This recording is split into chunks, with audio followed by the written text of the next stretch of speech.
কিয়ামতের পূর্বে মানবজাতির ইতিহাসে এমন এক ভয়াবহ সময় আসবে যখন পৃথিবী জুলুম, বিশৃঙ্খলা ও বিভ্রান্তির অন্ধকারে ডুবে যাবে। আর সেই সময়েই আবির্ভূত হবে এক মহা ফিতনা, দাজ্জাল। বহু বছর আগে সমুদ্রের মাঝখানে এক রহস্যময় দ্বীপে শিকলবন্দি অবস্থায় যার কথা বর্ণিত হয়েছিল, যে অপেক্ষা করছিল নির্ধারিত মুহূর্তের জন্য, সেই ভয়ঙ্কর সত্তাই একদিন মুক্ত হয়ে যাবে। রাসূলুল্লাহ সাল্লাল্লাহু আলাইহি ওয়াসাল্লাম সতর্ক করে দিয়েছিলেন যে তার ফিতনা হবে দুনিয়ার ইতিহাসের সবচেয়ে বড় পরীক্ষা, এমন এক পরীক্ষা যা ঈমানকে কাঁপিয়ে দেবে এবং সত্য ও মিথ্যার সীমারেখাকে অস্পষ্ট করে দেবে। অবশেষে সে মুহূর্ত এসে গেল যখন তার শিকল ভেঙে গেল আর ফিতনার বাদশা মুক্ত হয়ে পড়ল। সমুদ্রের ঢেউ যেমন ধীরে ধীরে উপকূল ছুঁয়ে সমগ্র ভূমিকে গ্রাস করে, তেমনি তার বিভ্রান্তি ছড়িয়ে পড়তে লাগল দুনিয়ার এক প্রান্ত থেকে আরেক প্রান্তে। মানুষ তখন যুদ্ধ, হত্যা আর অস্থিরতার মধ্যে দিশেহারা। সমাজ ভেঙে পড়ছে, বিশ্বাস দুর্বল হয়ে যাচ্ছে। আর সেই সুযোগেই সে নিজেকে প্রকাশ করল এক মিথ্যা ক্ষমতার দাবিদার হিসেবে। সে ঘোষণা দিল, আমি তোমাদের রব, আমার হাতেই জান্নাত ও জাহান্নাম, তোমরা যা দেখতে চাও আমি এখনই তা দেখাতে পারি। তার ইশারায় আকাশে মেঘ জমল, বৃষ্টি নেমে এলো, শস্য উৎপন্ন হলো, আর মানুষ বিস্ময়ে অভিভূত হয়ে পড়ল।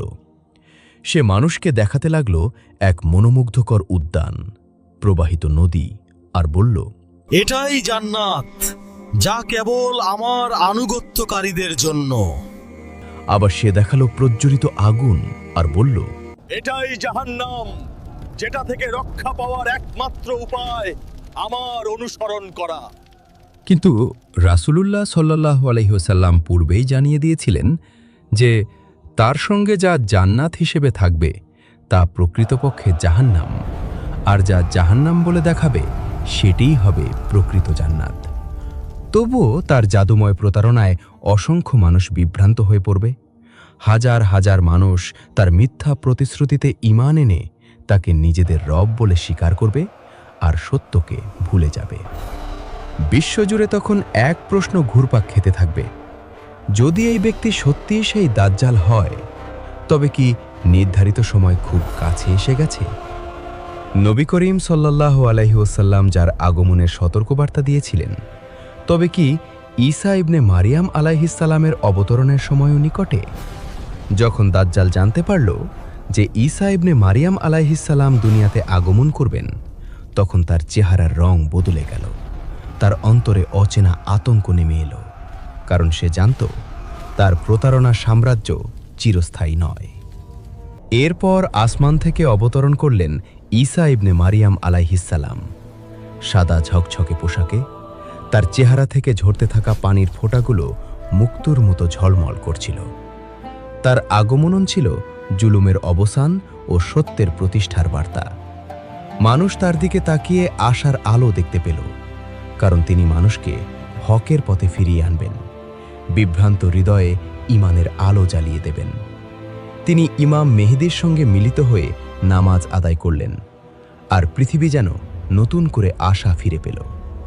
মানবজাতি তখন আল্লাহর দরবারে প্রার্থনা করল, হে আল্লাহ, তুমি রহমান ও রহিম, তোমার নূর মানব জাতির অন্তরে নাজিল করো, জুলুমের শাসনের অবসান ঘটাও, হক ও সত্য প্রতিষ্ঠাপিত করো, আমাদের অন্তরে হেদায়াত ও ধৈর্যের আলো দাও, ফিতনা ও মিথ্যাকে দূর করো এবং দুনিয়াতে শান্তি ও ইনসাফ দান করো। অবশেষে সেই নির্ধারিত মুহূর্ত উপস্থিত হল, যখন ইতিহাসের সবচেয়ে বড় মোকাবিলা সংঘটিত হতে যাচ্ছে। একদিকে মিথ্যার প্রতীক দাজ্জাল, অন্যদিকে সত্যের প্রতিনিধিত্বকারী ঈসা ইবনে মারিয়াম আলাইহিস সালাম, এবং সমগ্র মানবজাতি নিঃশ্বাস রুদ্ধ করে তাকিয়ে রইল সেই মহাযুদ্ধের সূচনার দিকে। রাসূলুল্লাহ সাল্লাল্লাহু আলাইহি ওয়াসাল্লাম স্পষ্ট ভাষায় সতর্ক করে দিয়েছেন যে হযরত আদম আলাইহিস সালাম থেকে কিয়ামত পর্যন্ত মানবজাতির ওপর দাজ্জালের চেয়ে বড় ফিতনা আর কখনো আসেনি, এবং এই ঘোষণার ভেতরেই লুকিয়ে আছে সেই ভয়াবহতার গভীরতা যা একসময় পৃথিবীকে কাঁপিয়ে দেবে। যখন দাজ্জাল ঈসা ইবনে মারিয়াম আলাইহিস সালামকে প্রত্যক্ষ করল, তখন তার সমস্ত মিথ্যা দাবি, তার আত্মমম্ভরিতা এবং তার ভণ্ড ক্ষমতার মুখোশ মুহূর্তেই ভেঙে চুরমার হয়ে গেল। যে ব্যক্তি নিজেকে মানুষের রব বলে ঘোষণা করেছিল, সে হঠাৎ করেই ভীত ও অসহায় হয়ে পড়ল। যুদ্ধের উত্তপ্ত ময়দান থেকে সে পালাতে শুরু করল, কিন্তু সত্য থেকে পালিয়ে বাঁচার উপায় তার ছিল না। যখন ঈসা ইবনে মারিয়াম আলাইহিসসালাম তার নিকটে পৌঁছালেন, তখন সে পানিতে লবণ গলে যাওয়ার মতো গলতে লাগল, আর অবশেষে বাব লুদ্দ নামক স্থানে তার পরিণতি নির্ধারিত হয়ে গেল। মিথ্যার সাম্রাজ্য চিরতরে ধ্বংস হল।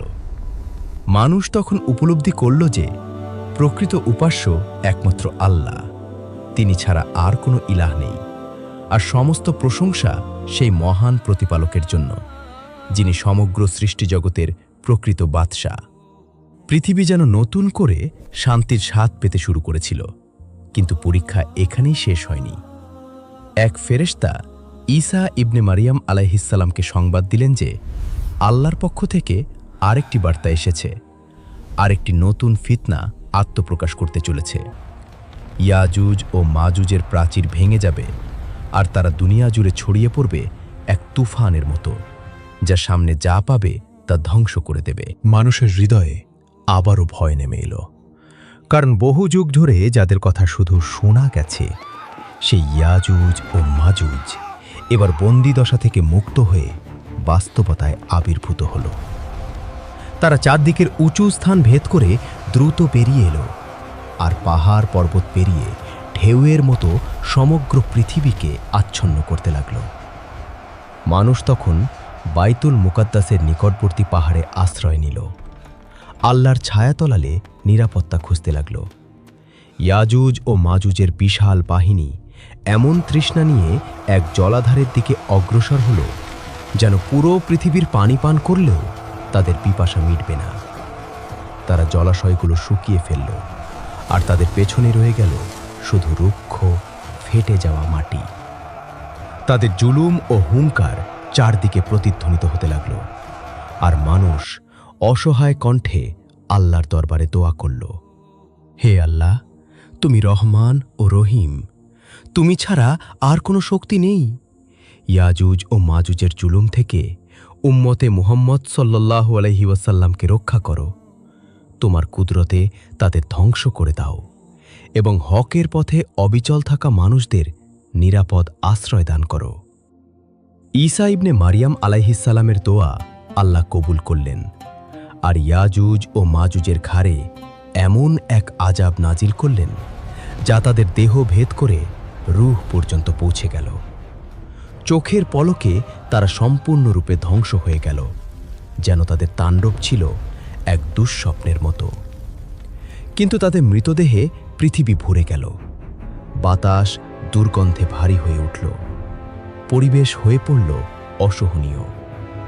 তখন আল্লাহ তার অসীম রহমতে প্রবল বৃষ্টি বর্ষণ করলেন, যা জমিনকে পরিশুদ্ধ করল, দুর্গন্ধ ও অপবিত্রতা মুছে দিল, আর মৃতদেহগুলোকে ভাসিয়ে নিয়ে গেল দূর সমুদ্রের গভীরে।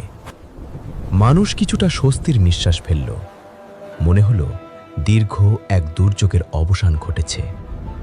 কিন্তু ইতিহাস সাক্ষ্য দেয় যে কেয়ামতের পূর্বের ঘটনা প্রবাহে পরীক্ষা কখনো একটিতে সীমাবদ্ধ থাকে না, আর সামনে অপেক্ষা করছিল আরও গভীর ও তাৎপর্যপূর্ণ সময়। ইয়াজুজ ও মাজুজের ধ্বংসের পর মানুষ যখন কিছুটা স্বস্তির নিঃশ্বাস ফেলতে শুরু করেছিল, তখন হঠাৎ করেই দুনিয়ার আকাশ ঢেকে গেল এক ভয়ঙ্কর ঘন ধোঁয়ায়, যা ধীরে ধীরে মানুষের দৃষ্টি, চেতনা এবং সাহসকে আচ্ছন্ন করে ফেলল। শুরুতে মনে হয়েছিল এটি হয়তো কোনো একটি অঞ্চলের অদ্ভুত প্রাকৃতিক ঘটনা, কিন্তু খুব দ্রুত খবর ছড়িয়ে পড়ল যে রহস্যময় কালো ধোঁয়া বিশ্বের বড় বড় শহরগুলোতে প্রবেশ করছে, আর প্রশাসন মানুষকে ঘরের ভেতরে অবস্থান করার আহ্বান জানাচ্ছে, কারণ কেউই নিশ্চিতভাবে বলতে পারছিল না এটি কি এবং কোথা থেকে এলো। কিন্তু সময়ের সঙ্গে স্পষ্ট হয়ে গেল এটি কোনো সাধারণ ঘটনা নয়। সেই ধোঁয়া এক শহর থেকে আরেক শহরে ছড়িয়ে পড়ে পুরো পৃথিবীকে ঢেকে ফেলল। আকাশ থেকে নেমে আসা কালো পর্দার মতো মানবজাতিকে অন্ধকারে নিমজ্জিত করল। মানুষের প্রতিটি নিঃশ্বাস ভারী হয়ে উঠল। বাতাসে যেন অজানা আতঙ্ক মিশে গেল। চোখের সামনে সব কিছু অস্পষ্ট হয়ে এলো, আর হৃদয়গুলো ভয়ে কেঁপে উঠতে লাগলো। অনেকে প্রশ্ন করতে লাগলো, এটাই কি তবে কিয়ামতের সূচনা? আকাশ থেকে নেমে আসা সেই ধোঁয়া যেন পৃথিবীকে গিলে খাচ্ছিল, আর মানুষ অসহায় কণ্ঠে বলতে লাগলো, হে আল্লাহ, তুমি আমাদের এই অন্ধকার থেকে রক্ষা করো। অবশেষে আল্লাহর হুকুমে সেই ধোঁয়া ধীরে ধীরে সরে গেল। কিন্তু এর মধ্যেই মানবজাতি বুঝে গেল যে সামনে আরও ভয়ঙ্কর পরীক্ষা অপেক্ষা করছে। তারপর নেমে এলো এমন এক অস্বাভাবিক অন্ধকার যা টানা 3 দিন ধরে সূর্যের আলোকে আড়াল করে রাখল। দিন যেন থেমে গেল, সময়ের গতি যেন স্তব্ধ হয়ে গেল, আর মানুষের মুখে ফুটে উঠল আতঙ্কের ছাপ। সবাই প্রার্থনায় হাত তুলল, হে আল্লাহ, তুমি আমাদের এই অন্ধকার ও জুলুম থেকে রক্ষা করো। কিন্তু ঘটনাপ্রবাহ এখানেই থামল না। একসময় সূর্য পূর্ব দিক থেকে উদিত হওয়া বন্ধ করে দিল, আর মানবজাতি বিস্ময়ে ও ভয়ে তাকিয়ে রইল, যতক্ষণ না এক অবিশ্বাস্য সকালে সূর্য পশ্চিম দিক থেকে উদিত হল। সেটি ছিল মানবজাতির জন্য এক চূড়ান্ত নিদর্শন, এক স্পষ্ট ঘোষণা যে রাসূলুল্লাহ সাল্লাল্লাহু আলাইহি ওয়াসাল্লামের ভবিষ্যৎবাণীগুলো একে একে সত্যে পরিণত হচ্ছে। মানুষ তখন কাঁদতে কাঁদতে তওবা করতে লাগলো, আল্লাহর কাছে ক্ষমা চাইতে লাগলো। কিন্তু তখন তওবার দরজা বন্ধ হয়ে গেছে, কারণ সূর্য পশ্চিম দিক থেকে উদিত হওয়ার পর আর কারো নতুন ঈমান কবুল করা হবে না। রাসূলুল্লাহ সাল্লাল্লাহু আলাইহি ওয়াসাল্লাম যে 10টি বড় আলামতের কথা বলেছেন, তার একটি ছিল দাব্বাতুল আরদ, আর মানুষ কিছু বুঝে ওঠার আগেই সেই ভয়ঙ্কর নিদর্শন প্রকাশ পেল। পৃথিবীর বুক চিরে এক অদ্ভুত সত্তা বেরিয়ে এলো, যে আল্লাহর পক্ষ থেকে প্রেরিত হয়ে মানুষের সামনে সত্য ও মিথ্যার সীমারেখা স্পষ্ট করে দিতে এসেছে। সে মানুষের উদ্দেশ্যে বলল যে তারা আল্লাহর নিদর্শনগুলোকে অস্বীকার করেছিল, অথচ আজ সেই সত্য তাদের সামনে দাঁড়িয়ে আছে। মানুষ ভয়ে পালাতে শুরু করল, কিন্তু কেউই তার হাত থেকে রেহাই পেল না, কারণ এটি ছিল ফয়সালার সময়। মানুষের চেহারা রঙই হয়ে উঠল তাদের পরিণতির চিহ্ন। যার মুখ উজ্জ্বল হয়ে উঠল, তার জন্য মুক্তির আশা রইল, আর যার মুখ অন্ধকারে ঢেকে গেল, তার জন্য অপেক্ষা করতে লাগল কঠিন পরিণতি। লোকেরা কাঁদতে কাঁদতে ক্ষমা প্রার্থনা করল, 2 হাত তুলে মুক্তির আশা করল, কিন্তু তখন আর ফিরে যাওয়ার সুযোগ ছিল না। মানবজাতি 2 ভাগে বিভক্ত হয়ে গেল। একদল যারা ঈমান আঁকড়ে ধরেছিল, আরেক দল যারা অস্বীকারে অটল ছিল। দাব্বাতুল অরদ তার দায়িত্ব সম্পন্ন করে আল্লাহর হুকুমে পুনরায় মাটির গভীরে তলিয়ে গেল, আর তার রেখে যাওয়া চিহ্ন মানবজাতির চূড়ান্ত অবস্থান নির্ধারণ করে দিল। পৃথিবী নিস্তব্ধ হয়ে রইল, যেন এক বিশাল অপেক্ষার প্রহর গুনছে।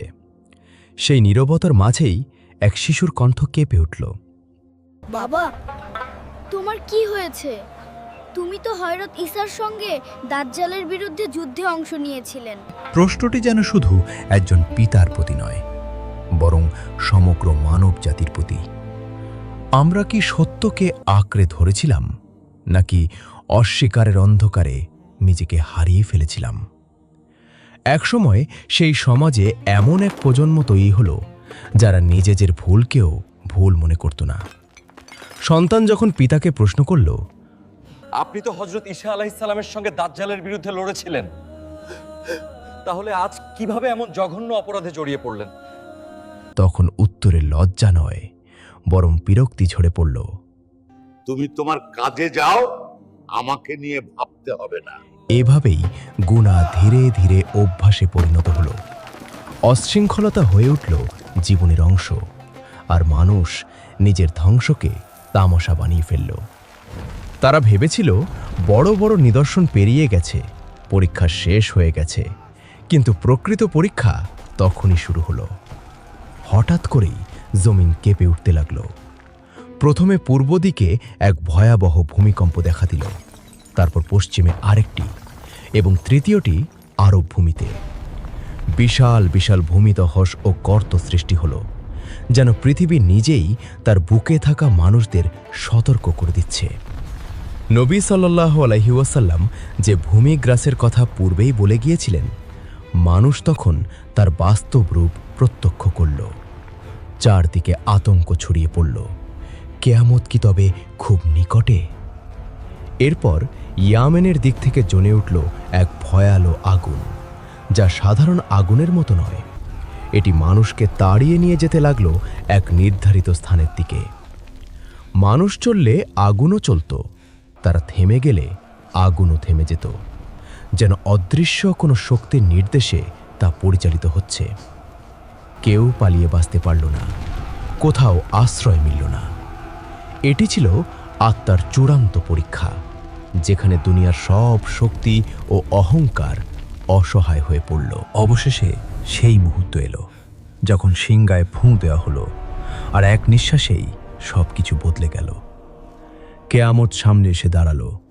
আল্লাহ তাআলা সূরা আজ-জুমারের ৬৭ নম্বর আয়াতে ঘোষণা করেছেন যে, মানুষ আল্লাহকে তার প্রাপ্য মর্যাদা দেয়নি, অথচ কেয়ামতের দিন সমগ্র পৃথিবী থাকবে তার মুঠোয় এবং আসমানসমূহ ভাঁজ করা থাকবে তার ডান হাতে।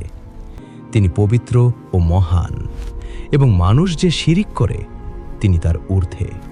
আবার সূরা আল মুমিনুনের ১০১ নম্বর আয়াতে বলা হয়েছে, যখন সিংগায় ফুঁ দেওয়া হবে, তখন কারো সঙ্গে কারো কোনো সম্পর্ক থাকবে না, কেউ কারো খোঁজ নেবে না।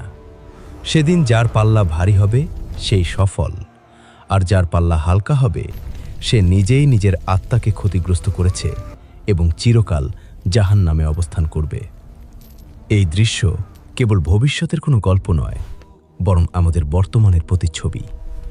যদি আমি আপনাকে বলি, দাজ্জালের ফিতনা শুধু ভবিষ্যতের কোনো চরিত্র নয়, বরং প্রতারণা, মিথ্যা ও আত্মপ্রবঞ্চনার রূপে আজই আমাদের জীবনে প্রবেশ করছে। আর ইয়াজুজ ও মাজুজের তাণ্ডব শুধু বাহ্যিক কোনো জাতি নয়, বরং আমাদের ভেতরের লোভ, অহংকার ও সীমাহীন চাহিদার প্রতীক। তাহলে কি আমরা থমকে দাঁড়াবো? অনেকেই বলবেন, এসব তো এখনও ঘটেনি। কিন্তু যদি আমরা সতর্ক না হই, তবে হয়তো আমরা অজান্তেই সেই বিপদের সাগরে ডুবে আছি। এই কারণেই প্রয়োজন আত্মশুদ্ধি, সচেতনতা এবং ফিতনার যুগে একজন মুমিনের করণীয় সম্পর্কে গভীর উপলব্ধি। শুধু ভয় পাওয়া নয়, বরং নিজেকে গড়ে তোলা, ঈমানকে মজবুত করা এবং সত্যের পথে অবিচল থাকা, এটাই একমাত্র মুক্তির পথ। কারণ শেষ পর্যন্ত কেয়ামতের ময়দানে কেউ কারো হয়ে উত্তর দিতে পারবে না। প্রত্যেককে দাঁড়াতে হবে একা, নিজের আমল নিয়ে, নিজের সিদ্ধান্তের ফল নিয়ে। সম্মানিত দর্শক, ভিডিওটি আপনাদের কাছে কেমন লেগেছে তা আমাদের কমেন্ট করে অবশ্যই জানাবেন। আর সবাই আমাদের সাথেই থাকবেন। আজ তাহলে এই পর্যন্তই। আপনারা ভালো থাকবেন, সুস্থ থাকবেন। আল্লাহ হাফেজ।